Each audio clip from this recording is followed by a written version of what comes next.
ಸ್ನೇಹಿತರೆ ನಮಸ್ಕಾರ, ನಾನು ರವೀಂದ್ರ ಜೋಶಿ. ಬೆಳಗಿನ ಸಂಚಿಕೆಯಲ್ಲಿ ಜ್ಯೋತಿ ಮಲ್ಹೋತ್ರಾ ಎನ್ನುವಂಥ ಒಬ್ಬ ಯೂಟ್ಯೂಬರ್ನನ್ನು ಪೊಲೀಸರು ಹಿಡಿದಾಕಿರೋ ವಿಚಾರವನ್ನು ತಮಗೆ ತಿಳಿಸಿದ್ದೆ. ಈಕೆ ಭಾರತದ ವಿರುದ್ಧ ಸಂಚು ರೂಪಿಸ್ತಾ ಇದ್ದಂಥದ್ದು, ಪಾಕಿಸ್ತಾನದ ಪರವಾಗಿ ಇವಳು ಕೆಲಸ ಮಾಡ್ತಾ ಇದ್ದದ್ದು, ಎಲ್ಲ ಮಾಹಿತಿಗಳು ಒಂದೊಂದಾಗಿ ಹೊರಗೆ ಬರ್ತಾ ಇದ್ದಾವೆ. ಮೊದಲನೇ ಸಂಚಿಕೆಯಲ್ಲಿ, ಬೆಳಗಿನ ಸಂಚಿಕೆಯಲ್ಲಿ ಕ್ಲುಪ್ತವಾಗಿ ಆಕೆಯ ಬಗ್ಗೆ ಹೇಳಿದ್ದೆ. ಈಗ ಅದರ ಮಾಹಿತಿಗಳನ್ನು ನೋಡ್ತಾ ಇದ್ದ ಹಾಗೆ ನನಗೆ ನಿಜಕ್ಕೂ ಗಾಬರಿ ಉಂಟಾಗಿದೆ. ಯಾವ್ಯಾವ ರೀತಿ ಪಾಕಿಸ್ತಾನ ಭಾರತದ ವಿರುದ್ಧವಾಗಿ ಮೋಡಸ್ ಆಪರೆಂಡಿಯನ್ನು ಸೃಷ್ಟಿಸುತ್ತೆ ಅಂತ ನೋಡಿ. ಅವರು ಟಾರ್ಗೆಟ್ ಮಾಡಿದ್ದು ಹೇಗೆ ಅಂತ ಹೇಳ್ತೀನಿ. ಪಾಕಿಸ್ತಾನದ ISI ಇದೆಯಲ್ಲ, ಅವರು ಭಾರತದ ಎಡಚರರನ್ನು ಜಗತ್ತಿನಾದ್ಯಂತ ಲೇಖನ ಬರಲಿಕ್ಕೆ, ಪ್ರಬಂಧ ಬರಲಿಕ್ಕೆ, ಆಮೇಲೆ ಒಂದು ನರೇಟಿವನ್ನು ಸೃಷ್ಟಿ ಮಾಡಲಿಕ್ಕೆ ನಿರಂತರವಾಗಿ NGOಗಳ ಮೂಲಕ ದುಡ್ಡನ್ನು ಹಂಚ್ತಾ ಇದ್ದರು. ಅದಕ್ಕೆ ಬಹಳಷ್ಟು ಕಡೆ NGOಗಳನ್ನು ಕಟ್ ಮಾಡುವಂಥ ಕೆಲಸವನ್ನು, ನರೇಂದ್ರ ಮೋದಿ ಫಂಡಿಂಗ್ ಬರೋದನ್ನು ನಿಲ್ಲಿಸೋ ಕೆಲಸ ಮಾಡಿದರು. ಅದು ತಮಗೆ ಗೊತ್ತಿರೋ ವಿಚಾರ. ಈಗ ಆದಮೇಲೆ ಅವ್ರು ಮಾಡಿದ್ದೇನೆಂದರೆ, ಯಾರ್ಯಾರು ಇನ್ಸ್ಟಾಗ್ರಾಮು, ಫೇಸ್ಬುಕ್ಕು, ಯೂಟ್ಯೂಬು ಇಲ್ಲಿ ತುಂಬ ಜನಪ್ರಿಯ ಆಗಿರ್ತಾರೋ, ಯಾರಿಗೆ ಸಿಕ್ಕಾಪಟ್ಟೆ ಫಾಲೋಯರ್ಸ್ ಇರ್ತಾರೋ, ಲಕ್ಷಾಂತರ ಜನ, ಅದರಲ್ಲೂ ವಿಶೇಷವಾಗಿ ಯಾರು ಟ್ರಾವೆಲ್ ಬ್ಲಾಗ್ಗಳನ್ನು ಮಾಡ್ತಾ ಇರ್ತಾರೋ, ಪ್ರವಾಸಿ ಕೇಂದ್ರಗಳ ಬಗ್ಗೆ ಮಾತಾಡುವಂಥವ್ರು ಇರ್ತಾರೋ, ಅವ್ರನ್ನ ಆಯ್ಕೆ ಮಾಡ್ತಾ ಹೋಗ್ತಾರೆ. ಆಯ್ಕೆ ಮಾಡಿ ಅವರನ್ನು ಪಾಕಿಸ್ತಾನಕ್ಕೆ ಪ್ರವಾಸಕ್ಕೆ ಕರ್ಕೊಂಡು ಹೋಗೋದು. ಇಲ್ಲಿ ಭಾಳ ಪ್ರಮುಖ ಪ್ರೇಕ್ಷಣೀಯ ಸ್ಥಳಗಳನ್ನು ನಿಮಗೆ ತೋರಿಸ್ತೇವೆ ಬನ್ನಿ ಅಂತ. ಜೊತೆಗೆ ಈ ಪ್ರವಾಸ ಏನು ಕರ್ಕೊಂಡು ಹೋಗ್ತಾರಲ್ಲ, ಇದಕ್ಕೆ ಸಂಭಾವನೆಯನ್ನು ಕೊಡೋದು. ನೀವು ಮಾಡೋ ವಿಡಿಯೋಗಳಿಗೆ ನಾವು ದುಡ್ಡನ್ನು ಕೊಡ್ತೀವಿ ಬನ್ನಿ ಅಂತ. ಅಲ್ಲಿ ಐಷಾರಾಮಿ ಹೋಟೆಲ್ಗಳಲ್ಲಿ ರೂಮ್ ಮಾಡಿಸೋದು. ರೂಮ್ ಮಾಡಿ ಅಲ್ಲಿ ಅವ್ರಿಗೆ ವಾರಗಟ್ಟಲೆ ಇರಲಿಕ್ಕೆ ಅವಕಾಶ ಮಾಡಿಕೊಡೋದು. ಅದಾದ ಮೇಲೆ ಅವ್ರ ಜೊತೆ ಸಂಬಂಧವನ್ನು ಬೆಳೆಸೋದು. ಸಂಬಂಧ ಬೆಳೆಸಿ ಆದಮೇಲೆ ಅವ್ರ ಜೊತೆ ಕಾಂಟ್ರ್ಯಾಕ್ಟ್ ಮಾಡ್ಕೊಳ್ಳೋದು. ಏನಂತ, ನೀವು ಭಾರತದ ವಿರುದ್ಧವಾಗಿ ಮಾತನಾಡಬೇಕು, ಒಂದು ಸಂಚಿಕೆ ಮಾತಾಡಿದರೆ ನಿಮ್ಗೆ ಇಷ್ಟು ದುಡ್ಡು ಕೊಡ್ತೀವಿ. ಮಾತಾಡ್ತಾ ಭಾರತದಲ್ಲಿ ಅಭದ್ರತೆ ಇದೆ, ಭಾರತದಲ್ಲಿ ಕೋಮುದ್ವೇಷ ಇದೆ, ಭಾರತದಲ್ಲಿ ಮುಸಲ್ಮಾನರ ಮೇಲೆ ದಾಳಿ ನಡೀತಾ ಇದೆ, ಈ ರೀತಿಯಾದಂಥ ವಿಷಯಗಳನ್ನು ನೀವು ಹೇಳ್ತಾ ಹೋಗಬೇಕು. ಇದಕ್ಕೆ ಬೇಕಾದಂಥ ಮಟೀರಿಯಲನ್ನು ನಾವು ಕೊಡ್ತೀವಿ. ಈ ರೀತಿಯ ವಿಡಿಯೋಗಳನ್ನು ಮಾಡಿ ಒಂದು ವಿಡಿಯೋಗೆ ಇಷ್ಟು ದುಡ್ಡು ಕೊಡ್ತೀವಿ. ಅದಾದಮೇಲೆ ಚೈನಾ ಪ್ರವಾಸ ಮಾಡಿಸೋದು. ಅದಾದ ಮೇಲೆ ಭಾರತದ ಪ್ರೇಕ್ಷಣೀಯ ಸ್ಥಳಗಳು, ಯಾತ್ರಾ ಸ್ಥಳಗಳೇನಿದ್ದಾವೆ, ಅಲ್ಲಿಯ ಮಾಹಿತಿಗಳನ್ನು ನಮಗೆ ನೀವು ಕೊಡಿ, ನಾವು ನಿಮಗೆ ದುಡ್ಡನ್ನು ಕೊಡ್ತೀವಿ ಅಂತ. ಈ ಜ್ಯೋತಿ ಮಲ್ಹೋತ್ರಾ ಕೇಳಿದರೆ ನಿಮಗೂ ಗಾಬರಿ ಆಗತ್ತೆ. ಪ್ರಯಾಗರಾಜ್ ಹೋಗಿ ಉಳ್ಕೊಂಡಿರ್ತಾ ಈಕೆ. ಉಳ್ಕೊಂಡು ಅಲ್ಲಿಯ ಸೂಕ್ಷ್ಮ ಪ್ರದೇಶಗಳ ಬಗ್ಗೆ ಅವರಿಗೆ ಪಾಕಿಸ್ತಾನದ ISIಗೆ ಮಾಹಿತಿ ಕೊಡೋದು. ಪುರಿಯ ಜಗನ್ನಾಥ ದೇಗುಲ ಹೋಗೋದು, ಅಲ್ಲಿ ಮಾಹಿತಿ ಕೊಡೋದು. ಅಷ್ಟೇ ಅಲ್ಲ, ಮೊನ್ನೆ ಏಪ್ರಿಲ್ 22ಕ್ಕೆ ನಡೀತಲ್ಲ ಪಹಲ್ಗಾಮ್ ದುರಂತ, ಆ ಪಹಲ್ಗಾಮ್ಗೆ ಹೋಗಿ ಅಲ್ಲಿ ಹಾಲ್ಟಾಗಿರ್ತಾರೆ. ಅದೊಂದೇ ಅಲ್ಲ, ಬೇರೆ ಬೇರೆ ಅಲ್ಲಿರುವಂಥ ಸೋನ್ಮಾರ್ಗು, ಟಂಗ್ ಮಾರ್ಗು, ಗುಲ್ಮಾರ್ಗು, ಲಾಲ್ ಚೌಕು, ಯಾವ್ಯಾವ ಜಾಗ ಇದ್ದಾವೆ ಎಲ್ಲ ಕಡೆ ಹೋಗಿ ಅಲ್ಲಿ ಮಾಹಿತಿಗಳನ್ನ ಕಲೆ ಹಾಕಿ ಪಾಕಿಸ್ತಾನದ ISIಗೆ ಎಲ್ಲ ವಿಷಯಗಳನ್ನು ಕೊಡ್ತಾ ಇರ್ತಾರೆ. ಇದು ನಿರಂತರವಾಗಿ ನಡೀತಾ ಇರ್ತದೆ. ಯಾವಾಗ ಏಪ್ರಿಲ್ 22ರ ಭಾಳ ದೊಡ್ಡ ನರಮೇಧ ನಡೆಯುತ್ತೋ, ಅದಾದಮೇಲೆ ಈಕೆ ರಾಯಭಾರಿ, ಪಾಕಿಸ್ತಾನಿ ರಾಯಭಾರಿ ಕಚೇರಿ ದಿಲ್ಲಿ, ಅದ್ರ ಜೊತೆ ಅತಿ ಹೆಚ್ಚು ಸಂಪರ್ಕವನ್ನು ಹೊಂದಿರ್ತಾರೆ. ಇದನ್ನೆಲ್ಲ ಹೇಳಿದ್ದು ಬೇರೆ ಯಾರೂ ಅಲ್ಲ, ಅಥವಾ ಯಾವುದೋ ಪತ್ರಿಕೆ ವರದಿ ಮಾಡಿದ್ದಲ್ಲ. ಇದು ಹರಿಯಾಣದ ಹಿಸ್ಸಾರ್ನಲ್ಲಿದ್ದಂಥ ಶಶಾಂಕ್ ಕುಮಾರ್ ಅಂತೇಳಿ ಪೊಲೀಸ್ ವರಿಷ್ಠಾಧಿಕಾರಿ ಪತ್ರಿಕಾಗೋಷ್ಠಿಯಲ್ಲಿ ಹೇಳಿರೋ ವಿಚಾರ ಇದು. ಅಷ್ಟೇ ಅಲ್ಲ, ಇನ್ನೊಂದು ಮಾತು ಹೇಳ್ತಾರೆ ಅವರು, ಆಕೆಯ ಬಳಿ ಇರುವಂಥ ಮೊತ್ತ, ಆಕೆಯ ಆಸ್ತಿ ಏನಿದೆ ಅದಕ್ಕೂ ಮತ್ತು ಆಕೆ ತೋರಿಸ್ತಾ ಇರೋ ಲೆಕ್ಕಕ್ಕೂ ಮ್ಯಾಚ್ ಆಗ್ತಾ ಇಲ್ಲ. ದುಡ್ಡು ಎಲ್ಲಿಂದ ಬಂತು ಅಂತ ಮಾಹಿತಿಗಳನ್ನ ಕಲೆ ಹಾಕ್ತಾ ಇದ್ದೀವಿ. ಇಷ್ಟೇ ಅಲ್ಲ, ಈ ರೀತಿ ಟ್ರಾವೆಲ್ ಬ್ಲಾಗರ್ಸು ಯಾರ್ಯಾರಿದ್ದಾರೆ ಅಂತ ಈಕೆಯ ಮೂಲಕ ಪ್ರಯತ್ನ ಮಾಡ್ತಾ ಇದ್ದೀವಿ. ಈಗ ಒಬ್ಬೊಬ್ಬರಾಗಿ ಅವ್ರನ್ನ ಲಿಸ್ಟ್ ಮಾಡ್ತಾ ಇದ್ದೀವಿ, ಅವ್ರನ್ನ ಹಿಡಿಯೋ ಕೆಲಸ ನಡೀತಾ ಇದೆ. ಯಾವಾಗ ಈ ಸ್ಟೇಟ್ಮೆಂಟ್ ಬರುತ್ತೋ, ಬಹಳಷ್ಟು ಜನ ಟ್ರಾವೆಲ್ ಬ್ಲಾಗರ್ಸು ತಮ್ಮ ವಿಡಿಯೋಗಳನ್ನು, ಯಾರ್ಯಾರು ಪಾಕಿಸ್ತಾನಕ್ಕೆ ಹೋಗಿರ್ತಾರೋ ಅವ್ರು ತಮ್ಮ ವಿಡಿಯೋಗಳನ್ನು ಡಿಲೀಟ್ ಮಾಡಲಿಕ್ಕೆ ಶುರು ಮಾಡಿದ್ದಾರೆ. ನಮ್ಮ IB ಏನಿದೆ ಅದು ಇವ್ರನ್ನ ಬೆನ್ನು ಹತ್ತಿ ಯಾರ್ಯಾರದು ಇದ್ದಾರೆ ಅಂತ ಲಿಸ್ಟ್ ಮಾಡಿ ಅವ್ರನ್ನ ಹುಡುಕುವ ಕೆಲಸವನ್ನು ಪ್ರಾರಂಭ ಮಾಡಿದೆ. ನೋಡಿ, ಈ ಟ್ರಾವೆಲ್ ಬ್ಲಾಗಿಂಗ್ ಅಂತಿದೆಯಲ್ಲ, ಇದ್ರ ಬಗ್ಗೆ ಸ್ವಾಭಾವಿಕವಾಗಿ ಅವ್ರಿಗೆ ವ್ಯೂವರ್ಶಿಪ್ ಜಾಸ್ತಿ. ಯಾಕೆಂದರೆ ಅದು ರಿಲೀಫ್ ಕೊಡುವಂಥದ್ದು, ಎಂಟರ್ಟೈನ್ ಮಾಡೋ ಮನೋರಂಜನೆಯನ್ನು ಕೊಡುವಂಥದ್ದು. ಯಾವುದೋ ಒಂದು ಪ್ರದೇಶದ, ಪಾಕಿಸ್ತಾನದ ಒಂದು ಗಲ್ಲಿಯ ಬಗ್ಗೆ ಒಬ್ಬ ಮಾತಾಡಿಸ್ತಾನೆ ಅಂದ್ಕೊಳ್ಳಿ, ಅಫ್ಘಾನಿಸ್ತಾನದ ಊಟದ ಬಗ್ಗೆ ಮಾತಾಡ್ತಾನೆ, ಕರಾಚಿಯ ಮಾರ್ಕೆಟ್ ಬಗ್ಗೆ ತೋರಿಸ್ತಾರೆ. ನೋಡೋರು ಆಸಕ್ತಿಯಿಂದ ನೋಡ್ತಾರೆ. ನಾವಂತೂ ಕರಾಚಿಗೆ ಹೋಗ್ಲಿಕ್ಕಾಗಲ್ಲ, ಲಾಹೋರ್ಗೆ ಹೋಗ್ಲಿಕ್ಕಾಗಲ್ಲ, ಕಾಬೂಲ್ಗೆ ಹೋಗ್ಲಿಕ್ಕಾಗಲ್ಲ. ಏನು ತೋರಿಸಿದಾನೆ ಇವನು, ಏನು ಅಲ್ಲಿವರೆಗೆ ಹೋಗಿದ್ದಾನೆ, ಎಂಥ ಸಾಹಸಿತ, ಅಪ್ರತಿಮವಾದ ಸಾಹಸಿ ಅಂತ ಕಾಣಿಸತ್ತೆ ಮೇಲ್ನೋಟಕ್ಕೆ. ಒಳಗೆ ನೋಡಿದರೆ ಈ ರೀತಿಯಾದಂಥ ಬೇಹುಗಾರಿಕೆಗಾಗಿ ಕಳಿಸಿರೋದು ಪ್ರಾಯೋಜಿತ ಕಾರ್ಯಕ್ರಮ. ಇದನ್ನು ಇಟ್ಕೊಂಡು ಭಾರತದ ವಿರುದ್ಧ ಸಂಚು ಮಾಡೋದು. ಇದು ನಿರಂತರವಾಗಿ ನಡ್ಕೊಂಡು ಬಂದಿರೋದು. ಈಗ ಈಕೆಯಿಂದಾಗಿ ಒಂದು ದೊಡ್ಡ ಮೋಡಸ್ ಆಪರಂಡಿ ಓಪನ್ ಆಗಿದೆ. ಇದು ಒಂದೇ ತಗೊಳ್ಳೋದಲ್ಲ. ಈಗ ಮುಂದೆ ಯೂಟ್ಯೂಬರ್, ನಾನು ಒಂದು ಮಾತು ಹೇಳ್ತೇನೆ ಯಾವಾಗಲೂ, ಏನಂದರೆ ನರೇಂದ್ರ ಮೋದಿಯವರು ಕೆಲವೊಂದು ವಿಷಯದಲ್ಲಿ ಇನ್ನಷ್ಟು ಕಠೋರ ಆದರೆ ನಮ್ಗೆ ಹೆಚ್ಚು ಸಂತೋಷ ಆಗುತ್ತೆ ಅಂತ. ಇಂದಿರಾ ಗಾಂಧಿ ಮಾಡಿದ ಭಾರಿ ಒಳ್ಳೆ ಕೆಲಸ 1971ರಲ್ಲಿ ಅಂತ ಎಲ್ಲರೂ ಯುದ್ಧ ವಿರಾಮ ಘೋಷಿಸಿದ ಸಂದರ್ಭದಲ್ಲಿ ಸೋಷಿಯಲ್ ಮೀಡಿಯಾದಲ್ಲಿ ಭಾಳ ಪಾಪ್ಯುಲರ್ ಆಗೋಯ್ತು. ಇಂದಿರಾ ಗಾಂಧಿ ಹಂಗೆ ತೀರ್ಮಾನ ತೆಗೆದುಕೊಳ್ಬೇಕು, ಅಷ್ಟು ಕಠೋರವಾಗಿರಬೇಕು, ನರೇಂದ್ರ ಮೋದಿ ಅಷ್ಟು ಕಠೋರವಾಗಿಲ್ಲ ಅಂತೆಲ್ಲ ಮಾತಾಡಿದರು. ಇಂದಿರಾ ಗಾಂಧಿ 1975ರಲ್ಲಿ ಎಮರ್ಜೆನ್ಸಿ ಹೇರಿದರು ಭಾರತದ ಮೇಲೆ. ನರೇಂದ್ರ ಮೋದಿನೂ ಹೇರಲಿಗ ಈಗ ಬಂದಿರುವಂಥ ಪರಿಸ್ಥಿತಿ ಏನಿದೆ, ತುರ್ತು ಪರಿಸ್ಥಿತಿ ಹೇರಲಿಕ್ಕೆ ಅತ್ಯಂತ ಸೂಕ್ತವಾದಂಥ ಕಾಲಘಟ್ಟ.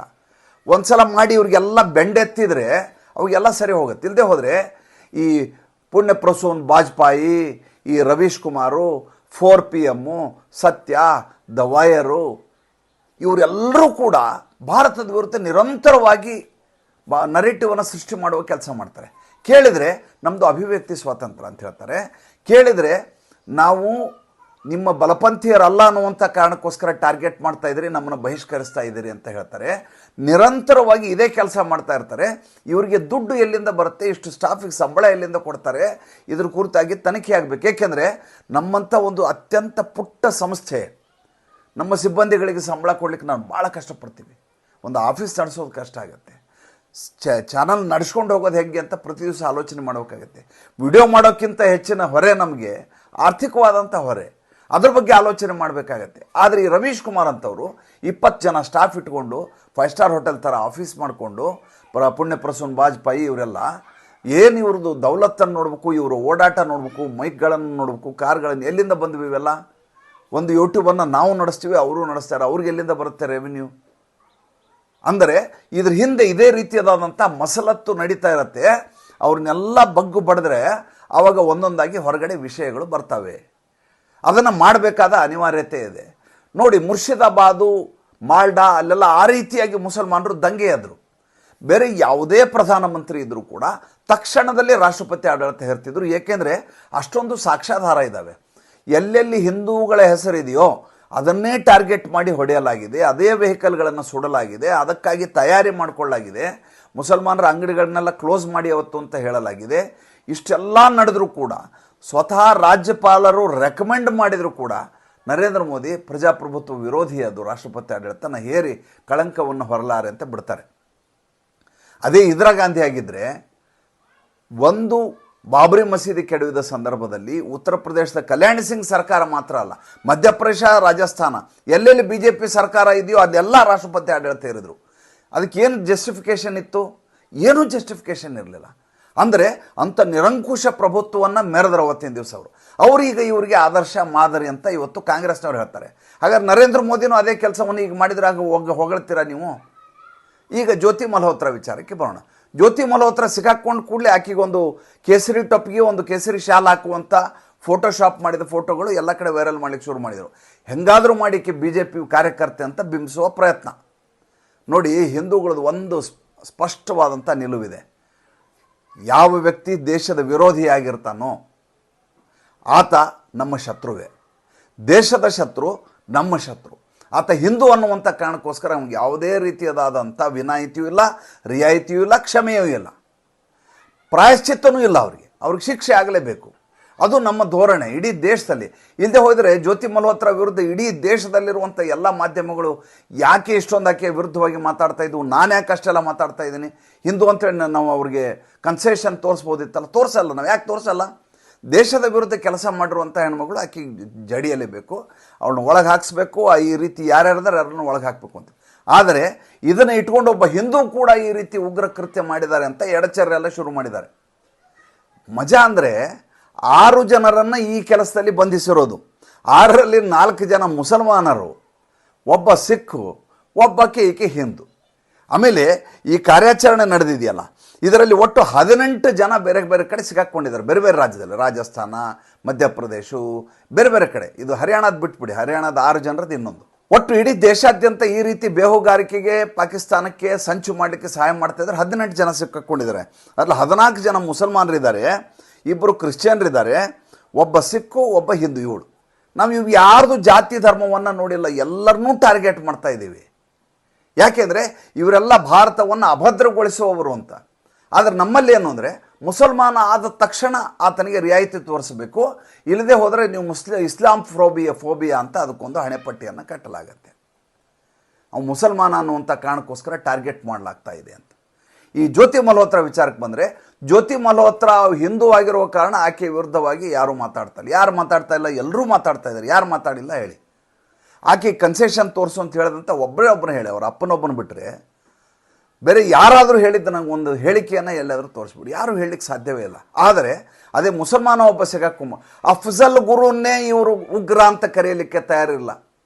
ಅಫ್ಜಲ್ ಗುರು ಹಮ್ ಶರ್ಮಿಂದ ಹೈ ತೇರೆ ಖಾತಿಲ್ ಜಿಂದ ಹೈ ಅಂತೇಳಿ ಘೋಷಣೆ ಕೂಗಿದಂಥ ಯೂನಿವರ್ಸಿಟಿಯ ಮೇಧಾವಿಗಳು ಶರ್ಜಿಲ್ ಇಮಾಮ್ನ ಹೇಗಾದರೂ ಮಾಡಿ ಬಿಡಿಸ್ಕೊಂಡ್ಬರ್ಬೇಕು, ಅಭಿವ್ಯಕ್ತಿ ಸ್ವಾತಂತ್ರ್ಯಕ್ಕಾದಂಥ ದೊಡ್ಡ ಅಪಚಾರ ಇದು ಅಂತ ಆತನ ಪರವಾಗಿ ಹೋರಾಟ ಮಾಡುವಂಥವ್ರು ಇದ್ದಾರೆ. ಇವ್ರ ಪರವಾಗಿ ಕೋರ್ಟಿನಲ್ಲಿ ಲಾಯರ್ಗಳ ಕ್ಯೂ ನಿಲ್ಲತ್ತೆ. ಹೋಗಿ ನಾ ಫೈಟ್ ಮಾಡ್ತೀನಿ ಅಂತ ಓಡಾಡ್ಲಿಕ್ಕೆ ಜನ ಇದ್ದಾರೆ. ಇವರಿಗೆ ಮುಸ್ಲಿಂ ಪರ್ಸನಲ್ ಲಾ ಬೋರ್ಡ್ ಬಂದು ನಿಲ್ಲತ್ತೆ, ಇವರ ಬೇರೆ ಮುಸಲ್ಮಾನ ಸಂಘಟನೆಗಳು ಬರ್ತವೆ. ಅಷ್ಟೆಲ್ಲ ಒಂದು ನೆಟ್ವರ್ಕನ್ನು ಇವರು ಇಟ್ಕೊಂಡಿದ್ದಾರೆ. ಹಿಂದೂ ಸಿಗಾಕೊಂಡು ಕೂಡಲೇ ಹೇಗಾದರೂ ಮಾಡಿ ಹಿಂದೂಗಳೆಲ್ಲರೂ ಉಗ್ರರು ಅಂತ ಬಿಂಬಿಸುವಂಥ ಪ್ರಯತ್ನವನ್ನು ಇವರು ಮಾಡ್ತಾರೆ. ಹೇಗಿದೆ ನೋಡಿ, ಇವ್ರ ಲೆಕ್ಕಾಚಾರ ಹೇಗಿದೆ ನೋಡಿ. ಇನ್ನು ಈ ಶಶಿ ತರೂರ್ ವಿಚಾರವನ್ನು ಹೇಳಲೇಬೇಕು. ನಿಮ್ಗೆ ಅರ್ಧಂಬರ್ಧ ಆಯ್ತದು. ಏನಂದರೆ ಜಯರಾಮ್ ರಮೇಶು ಯಾವ ರೀತಿ ಚಡಪಡಿಸ್ತಾ ಇದ್ದಾರೆ ಅಂತಂದರೆ, ಶಶಿ ತರೂರ್ ಕಾಂಗ್ರೆಸ್ಸಿಗ ಅಂಥೇಳಿ ನೀವು ಕೊಟ್ಟದ್ದಲ್ಲ. ಕಾಂಗ್ರೆಸ್ಸಿನಲ್ಲಿ ಇರೋದು ಬೇರೆ, ಕಾಂಗ್ರೆಸ್ಸಿಗನಾಗಿರೋದು ಬೇರೆ ಅಂತ ಎಲ್ಲರೂ ಕೇಳಿದ್ದಾರೆ ಸ್ವಾಮಿ. ಕಾಂಗ್ರೆಸ್ಸಿಗನಾಗಿರೋದು ಬೇರೆ ಅಂತೆ, ಕಾಂಗ್ರೆಸ್ಸಿನಲ್ಲಿ ಇರೋದು ಬೇರೆ ಅಂತ. ಹಂಗಾರೆ ಕಾಂಗ್ರೆಸ್ಸಿಗನ ಅಲ್ಲದೆ ಹೋದರೆ ನೀವು ಯಾಕೆ ಇಟ್ಕೊಂಡ್ರಿ ಶಶಿ ತರೂರ್ನ? ಕಳಿಸಿ ಉಚ್ಚಾಟನೆ ಮಾಡಿ ಸ್ವತಂತ್ರವಾಗಿ MP ಆಗಿರ್ತಾರೆ ಅವರು. ಇಲ್ಲ ಕೇರಳದಲ್ಲಿ ಪಕ್ಷ ಮಾಡ್ಕೊಂಡು ಮುಖ್ಯಮಂತ್ರಿ ಚುನಾವಣೆಗೆ ನಿಲ್ತಾರೆ ನಾಳೆ ವಿಧಾನಸಭಾ ಚುನಾವಣೆಗೆ. ಅವ್ರಿಗೆ ನಿಮಗೆ ಸಂಖ್ಯಾಬಲಕ್ಕೋಸ್ಕರ ಬೇಕೇ ಬೇಕು. ಇರೋದೇ 99 ಜನ, ಅದರಲ್ಲೂ ಹೋದ್ರೆ ಏನು ಮಾಡಬೇಕು ಅಂತ ರಾಹುಲ್ ಗಾಂಧಿ ಅಲ್ಲಿ ಚಡಪಡಿಸ್ತಾ ಇದ್ದಾನೆ. ನೀವು ಈತ ಕಾಂಗ್ರೆಸ್ಸಿಗನಲ್ಲ, ಕಾಂಗ್ರೆಸ್ಸಿನಲ್ಲಿದ್ದಾರೆ. ಕಾಂಗ್ರೆಸ್ಸಿಗ ಅಂದರೆ ಏನಂಗಾರೆ? ಕಾಂಗ್ರೆಸ್ಸಿಗ ಅಂದರೆ ಸೋನಿಯಾ ಗಾಂಧಿಯವರ ಅಡಿದಾವರಿಯಲ್ಲಿ ಉಳ್ಕೋಬೇಕು ಇವರೆಲ್ಲ. ಅವ್ರು ಹೇಳ್ದಂಗೆ ರಾಹುಲ್ ಗಾಂಧಿ ಗುಲಾಮಗಿರಿ ಮಾಡಬೇಕು, ಆವಾಗ ನಿಮಗೆ ಕಾಂಗ್ರೆಸ್. ಇದು ಜಯರಾಮ್ ರಮೇಶ್ ಮಾಡುವಂಥ ಟ್ವೀಟು. ಇನ್ನು ಅಲ್ಲಿ ಸಲ್ಮಾನ್ ಖುರ್ಷಿದ್ ಅಂತ ಒಬ್ಬ ಇದ್ದಾನೆ. ಈ ಸಲ್ಮಾನ್ ಖುರ್ಷಿದ್ದನ್ನು ಲಾ ಮಿನಿಸ್ಟರ್ ಬೇರೆ ಮಾಡಿದರು. ಈತ ನಾನು ಹೋಗೋದಿಲ್ಲ. ಸ್ವಾಮಿ ನೀನು ಹೋಗುವಂತ ಯಾರು ಹೇಳಿದ್ದಾರೆ? ದಯವಿಟ್ಟು ಹೋಗಬೇಡ ನೀನು. ಈತನ ಖಾನ್ದಾನ್ ಇದೆಯಲ್ಲ, ಅವ್ರು ಎಂದೂ ಭಾರತಕ್ಕೆ ನಿಯತ್ತಾಗಿ ನ್ಯಾಯದಿಂದ ಇದ್ದಂಥ ಜನ ಅಲ್ಲ. ನಾವು ಭಾರತೀಯರು ಅಂತ ಹೇಳ್ಕೊಂಡಂಥ ಜನ ಅಲ್ಲ ಇವರು. ಈತ ಬಾಂಗ್ಲಾದೇಶದಲ್ಲಿ ಗೃಹ ಯುದ್ಧ ಆಗಿ ಶೇಖ್ ಹಸೀನಾ ಭಾರತಕ್ಕೆ ಬಂದ ಸಂದರ್ಭದಲ್ಲಿ ಒಂದು ಭಾಷಣ ಮಾಡಿದ್ದ ಈತ, ಸಾರ್ವಜನಿಕ ಭಾಷಣ. ಸಲ್ಮಾನ್ ಖುರ್ಷಿದ್ ಏನಂತ, ಇವತ್ತು ಬಾಂಗ್ಲಾದೇಶದಲ್ಲಿ ಆದಂಥ ಗೃಹ ಯುದ್ಧ ನಾಳೆ ಭಾರತದಲ್ಲಿಯೂ ಆಗತ್ತೆ, ಕಾಯ್ತಾ ಇರಿ ಅಂತ ಹೇಳಿದ್ದ. ಅಂದರೆ ಇವರೆಲ್ಲ ಹೊಂಚು ಹಾಕಿ ಕೂತ್ಕೊಂಡವರು. ಹೇಗೆ ಅಲ್ಲಿ ಜನ ಎಲ್ಲ ರೊಚ್ಚಿಗೆದ್ದು ರೋಡಿಗೆ ಬಂದರೋ ಅದೇ ರೀತಿ ಭಾರತದಲ್ಲಿ ಮಾಡಿ ನರೇಂದ್ರ ಮೋದಿ ಅವ್ರನ್ನ ಕೆಳಗಿಳಿಸ್ಬೇಕು, ಇಲ್ಲಿಯೂ ಗೃಹ ಯುದ್ಧ ಮಾಡಬೇಕು ಅಂತ ಕುತಂತ್ರ ಮಾಡೋದ ಜನರಲ್ಲಿ ಈತ ಕೂಡ ಒಬ್ಬ. ಈತನನ್ನು ನಿರಂತರವಾಗಿ ಕಾಂಗ್ರೆಸ್ಸು ಪೋಷಿಸಿಕೊಂಡು ಬಂದಿದೆ. ಈತ ಋಣ ಸಂದಾಯ ಮಾಡೋದು ಹೇಗೆ ಅಂದರೆ, ನಾವು ಪಾಕಿಸ್ತಾನದ ವಿರುದ್ಧವಾಗಿ ಮಾತಾಡೋಕ್ಕೆ ನಾವು ನಿಯೋಗದಲ್ಲಿ ಹೋಗೋದಿಲ್ಲ. ನೀನು ಹೋದ್ರಷ್ಟು ಹೋಗದೇ ಇದ್ರಷ್ಟು ನೀನು ಹೋಗು ಅಂತ ನಾವು ಹೇಳೋದೇ ಇಲ್ಲ. ಇವನು ಯಾರು ಅಂತ ಕೇಳ್ಬೇಕು ನೀವು. ಈತನ ತಾತ ಜಾಕಿರ್ ಹುಸೇನ್ ನಮ್ಮಲ್ಲಿ ರಾಷ್ಟ್ರಪತಿ ಆಗಿದ್ದಂಥ ಮನುಷ್ಯ. ಕೇಳಿದರೆ ನಿಮ್ಮದು ಯಾವ ಜಾತಿ ಅಂತ, ಇವ್ರು ನಿಮ್ಮ ಧರ್ಮ ಅಂತ ಕೇಳಿದ್ರೆ, ನಾವು ಈ ಅಫ್ರಿದಿ ಕಬೀಲಾದವರು. ಕಬೀಲಾ ಅಂದರೆ ಪಂಗಡ. ಅಫ್ರಿದಿ ಕಬೀಲಾದವರು. ಎಲ್ಲಿದೆ ಅಫ್ರಿದಿ ಕಬೀಲಾ? ಶಾಹಿದ್ ಅಫ್ರಿದಿ ಇದಲ್ಲ, ಅದು ಅವನು ಅಫ್ರಿದಿನೇ. ಇವರು ಅಫ್ಘಾನಿಸ್ತಾನ ಮೂಲದವರಂತೆ. ಇವರು ತಮ್ಮನ್ನು ತಾವು ಅಫ್ಘಾನಿ ಅಂತ ಕರೆಸ್ಕೊಳ್ಳೋದ್ರಲ್ಲಿ ಹೆಚ್ಚು ಸಂತೋಷವನ್ನು ಕಾಣ್ತಾರೆ. ಇವರು ಭಾರತೀಯ ಅಂತ ಅನ್ಕೊಳ್ಳಿಕ್ಕೆ ಇಷ್ಟಪಡೋದಿಲ್ಲ. ಆಮೇಲೆ ಇಲ್ಲಿ ಮುಸಲ್ಮಾನರಲ್ಲ, ನಾವು ಅಫ್ಘಾನದಿಂದ ಬಂದಂಥವ್ರು. ಇವರೆಲ್ಲ ಭಾರತದಲ್ಲಿ ದಾಳಿಖೋರೆಲ್ಲ ಬಂದ್ರಲ್ಲ, ತೈಮೂರ್ನಿಂದ ಹಿಡಿದು ಬಾಬರ್ನಿಂದ ಹಿಡಿದು ಎಲ್ಲ ಬಂದ್ರಲ್ಲ, ಆ ಸಂತತಿಗೆ ಸೇರಿದವ್ರು ಬಹುಶಃ ಇರಬೇಕು. ಇನ್ನು ಫಕ್ರುದ್ದೀನ್ ಅಲಿ ಅಹಮ್ಮದ್, ಈತ ಕೂಡ ಅದೇ ಹೇಳ್ಕೊಂಬಂದಿರೋದು. ಏನಂತ, ನಾವು ಅಫ್ಘಾನಿ ಮೂಲದವ್ರು, ನಮ್ಮ ತಾಯಿ ಅಫ್ಘಾನಿಂದ ಬಂದಿದ್ದರು ಅಂತ. ಇನ್ನು ಹಮೀದ್ ಅನ್ಸಾರಿ ಅಂತ ಒಬ್ಬ ಉಪರಾಷ್ಟ್ರಪತಿ ಇದ್ದ ನಮ್ಮಲ್ಲಿ. ಈತನನ್ನು ವೈಸ್ ಚಾನ್ಸಲರ್ ಮಾಡಲಾಗಿತ್ತು, ಇವನು ಗವರ್ನರ್ ಮಾಡಲಾಯಿತು. ಅದಾದ ಮೇಲೆ ಈತ ಉಪರಾಷ್ಟ್ರಪತಿ ಆದ. ಈತ ಎಂಥ ಡೇಂಜರ್ ಅಂದರೆ, ನಮ್ಮ ರಾ ಆಫೀಸರ್ಸ್ ಲಿಸ್ಟನ್ನು ಇರಾನ್ನವ್ರಿಗೆ ಕೊಟ್ಟಿದ್ದ ಮನುಷ್ಯ ಈತ ಭಾರತದ ವಿರುದ್ಧವೇ ನಿರಂತರವಾಗಿ ಈತನ ಹೇಳಿಕೆ. ಈಗ ಈ ಮನುಷ್ಯನ ಕೇಳಿದರೆ ಎಲ್ಲಿ ಅವನು ಅಂದರೆ, ನಾವು ಖುರೇಶಿ ಕಬೀಲಾದವರು ಅಂತ. ಈ ಖುರೇಶಿ ಅನ್ಸರ್ ಕಬೀಲಾ ಅಂತ. ಅನ್ಸರ್ ಕಬೀಲಾ ಎಲ್ಲಿದು? ಈ ಮೊಹಮ್ಮದ್ ಪೈಗಂಬರ್ ಅವರು ಇದ್ರಲ್ಲ, ಆ ಮೂಲದಲ್ಲಿ ಇವರಿಬ್ಬರು ಬರ್ತಾರೆ. ಯಾರು ಖುರೇಶಿ ಕಬೀಲಾ ಮತ್ತು ಅನ್ಸಾರ್ ಕಬೀಲಾ, ಎರಡು ಅಲ್ಲಿಯೂ ಬರುವಂಥ ಅಲ್ಲಿಯ ಪಂಗಡಗಳಂಥವ್ರು. ಇನ್ನು ಈ ಮೌಲಾನಾ ಅಬುಲ್ ಕಲಾಂ ಆಜಾದ್ ಅಂತೆ ಭಾರತದಲ್ಲಿ ಒಬ್ಬ ಶಿಕ್ಷಣ ಸಚಿವ ಇದ್ದ, ಮೊಟ್ಟ ಮೊದಲ ಭಾರತದ ಶಿಕ್ಷಣ ಸಚಿವ. ಈತ ಮದರ್ಸಾ ಛಾಪಿಯವನು. ಇವನು ನಮ್ಮ ರೆಗ್ಯುಲರ್ ಎಜುಕೇಷನ್ನೇ ಮಾಡಲಾರ್ದೆ ಶಿಕ್ಷಣ ಸಚಿವ ಆದ, ಶಿಕ್ಷಣ ನೀತಿಯನ್ನು ರೂಪಿಸಿದ, ಆಮೇಲೆ ಸ್ವಾತಂತ್ರ್ಯೋತ್ತರದಲ್ಲಿ ಪಠ್ಯಪುಸ್ತಕಗಳ ರಚನೆ ಎಲ್ಲವನ್ನು ಮಾಡಿಸಿದ. ಈತ ಎಲ್ಲಿಯವನು ಅಂದರೆ ನಾವು ಸೌದಿ ಅರೇಬಿಯಾದವ್ರು, ನಾವು 3 ಪರ್ಷಿಯಾ ನಮ್ಮದು, ಅಲ್ಲಿಯವರು ನಾವು. ಅಲ್ಲಿಂದ ನಾವು ಈ ಅರೇಬಿಕ್ ಭಾಷೆಯನ್ನು ಕಲ್ತವ್ರು ನಾವು. ನಮಗೂ ಇಲ್ಲಿಗೆ ಭಾರತಕ್ಕೂ ಏನು ಸಂಬಂಧ ಇಲ್ಲ ಅಂತ ಹೇಳ್ಕೊಂಡು ಓಡಾಡಿದವರು. ಇಂಥವರನ್ನು ನಾವು ಒಂದು ನಿಯೋಗವನ್ನು ಮಾಡಿ ವಿದೇಶಕ್ಕೆ ಕಳಿಸ್ಬೇಕು. ನಮ್ಮ ಖರ್ಚಿನಲ್ಲಿ ಪಂಚತಾರ ಹೋಟೆಲಲ್ಲಿದ್ದು ಪಾಕಿಸ್ತಾನದ ವಿರುದ್ಧ ಮಾತಾಡುವಂತ ಇವ್ರಿಗೆ ಹೇಳ್ಬೇಕು ನಾವು. ನಾನು ಹೋಗೋದಿಲ್ಲ, ನಾನು ಕಾಂಗ್ರೆಸ್ಸಿಗೆ ನಾನು ಹೋಗೋದಿಲ್ಲ ಅಂತ ಸಲ್ಮಾನ್ ಖುರ್ಷಿದ್ ಹೇಳ್ತಾನೆ. ಪಾಕಿಸ್ತಾನ ನಮ್ಮನ್ನೇ ಫಾಲೋ ಮಾಡ್ಕೊಂಡು ಬರ್ತಾ ಇದೆ. ಏನು ಮಾಡ್ತಾ ಇದೆ ನೋಡಿ, ಪಾಕಿಸ್ತಾನ ಮಾಡಿರೋ ಕೆಲಸ ನೋಡಿ. ಫಸ್ಟು ನಾವೇನು ಮಾಡಿದ್ವಿ, ನಮ್ಮಲ್ಲಿ ಮೀಡಿಯಾ ಬ್ರೀಫಿಂಗ್ ಅಂತ ಮಾಡಿಸಿದ್ವಿ. ಅದಾದ ಮೇಲೆ ನಮ್ಮ DG ಆಪರೇಷನ್ಸ್ ಎಲ್ಲ ಕೂತ್ಕೊಂಡು ಒಂದು ಪತ್ರಿಕಾಗೋಷ್ಠಿ ಮಾಡಿದ್ವಿ. ನಾವು ಮಾಡಿದ ಮಾರನೇ ದಿವಸನೇ ಪಾಕಿಸ್ತಾನದಲ್ಲಿ ಅಲ್ಲಿಯ DG ಆಪರೇಷನ್ ಕೂತ್ಕೊಂಡು ಅವ್ರದ್ದು ಪತ್ರಿಕಾಗೋಷ್ಠಿ. ಎಂಥ ಉಪದ್ವ್ಯಾಪದ ಮಾತಾಡಿದ್ರು, ಎಂಥ ಅಜ್ಞಾನವನ್ನು ಪ್ರದರ್ಶಿಸಿದ್ರು ಅಂದರೆ, ಪತ್ರಕರ್ತರು ಕೇಳಿದ ಪ್ರಶ್ನೆಯೇ ಬೇರೆ, ಅವ್ರು ಕೊಟ್ಟರು ಉತ್ತರನೇ ಬೇರೆ. ಜೋಕರ್ಗಳಾಗ್ಬಿಟ್ರು ಅಲ್ಲಿ DG ಆಪರೇಷನ್ಸ್. ನೋಡಿದೆ ನಾನು ಅದ್ರ ವಿಡಿಯೋ, ನನಗೆ ನಗು ಬಂದ್ಬಿಡ್ತು. ನಮ್ಮ ಅಜ್ಞಾನವನ್ನು ನಮ್ಮ ಬಾಯಿ ತೆಗೆಯುವ ಮೂಲಕ ತೋರಿಸ್ಕೊಡ್ಬಾರ್ದು ಅಂತ ನನಗೆ ಅನಿಸಿದ್ದು ಆವಾಗಲೇ. ನಾವು ಸುಮ್ಮನಿದ್ಬಿಟ್ರೆ ನಾವು ಸುಜ್ಞಾನಿಗಳು ಅಂತ ತಿಳ್ಕೊತಾರೆ ಜನ. ಏನೋ ಪಾಪ ಗಂಭೀರವಾಗಿದ್ದಾನೆ, ಘನತೆ ಇದೆ ಅಂತ ಮಾತಾಡಿದ ಕೂಡಲೇ ನಮ್ಮ ಮರ್ಯಾದೆ 3 ಪಾಲಾಗತ್ತೆ. ಆ ರೀತಿಯಾದಂಥ ಅವಮಾನವನ್ನು ಅನುಭವಿಸಿದರು. ಅದಾದಮೇಲೆ ನಮ್ಮ ನರೇಂದ್ರ ಮೋದಿ ಅವರು ಹೋಗಿ ಏರ್ಬೇಸ್ಗೆ ಹೋಗಿ ಅಲ್ಲಿಯ ಸೈನಿಕರ ಜೊತೆ ಇವನು ಕಾಮರಾಗಿ ಹೋದ. ಯಾರು, ಶಹಬಾಜ್ ಶರೀಫ್ನ ಹೋಗಿ ಅವನು ಹೋಗಿ ನಿಂತು ಮಾತಾಡಿದ. ಜನನೂ ಇಲ್ಲ, ಯಾರೂ ಇಲ್ಲ, ಪೇಲವವಾದಂಥ ವಾತಾವರಣದಲ್ಲಿದ್ದ. ಈಗ ನಾವು ನಿಯೋಗವನ್ನು ವಿದೇಶಕ್ಕೆ ಕಳಿಸ್ತಾ ಇದ್ದೀವಿ, ನಾವು ನಿಯೋಗವನ್ನು ವಿದೇಶಕ್ಕೆ ಕಳಿಸ್ತೀವಿ ಅಂತ ಶಹಬಾಜ್ ಶರೀಫು ನಿನ್ನೆ ಸ್ಟೇಟ್ಮೆಂಟ್ ಕೊಟ್ಟಿದ್ದಾನೆ. ಇವರು ಜೀವನದಲ್ಲಿಯೇ ಲೀಡರ್ಶಿಪ್ ಮಾಡಿ ಬರೋದಿಲ್ಲ. ಆಮೇಲೆ ಇವ್ರಿಗೊಂದು ರಾಷ್ಟ್ರ ಅನ್ನುವಂಥ ಪರಿಕಲ್ಪನೆ ಇಲ್ಲ. ಧರ್ಮದ ಹೆಸರು ಹೇಳ್ಕೊಂಡು ಜಿಹಾದನ್ನು ಮಾಡೋದು ಬಿಟ್ಟರೆ, ಭಿಕ್ಷೆ ಬಿಡೋದು ಬಿಟ್ಟರೆ ಬೇರೆ ಏನೂ ಇವ್ರಿಗೆ ಗೊತ್ತಿಲ್ಲ. ಇಂಥವರು ನಮ್ಮ ಜೊತೆ ಕಾಂಪೀಟ್ ಮಾಡೋಕ್ಕಾಗತ್ತೇನ್ರಿ? ಮತ್ತು ಮುಂದಿನ ಸಂಚಿಕೆಯಲ್ಲಿ ಹೊಸ ವಿಷಯದೊಂದಿಗೆ ಬರ್ತೇನೆ. ಸಂಚಿಕೆ ಇಷ್ಟ ಆಗಿದ್ದರೆ ಲೈಕ್ ಮಾಡಿ, ಫಾಲೋ ಮಾಡಿ, ಶೇರ್ ಮಾಡಿ. ದಯವಿಟ್ಟು ನಮ್ಮ ಮುಕ್ತ ಪತ್ರಿಕೋದ್ಯಮಕ್ಕೆ ಆರ್ಥಿಕವಾಗಿ ಬೆಂಗಾವಲಾಗಿ ನಮಸ್ಕಾರ.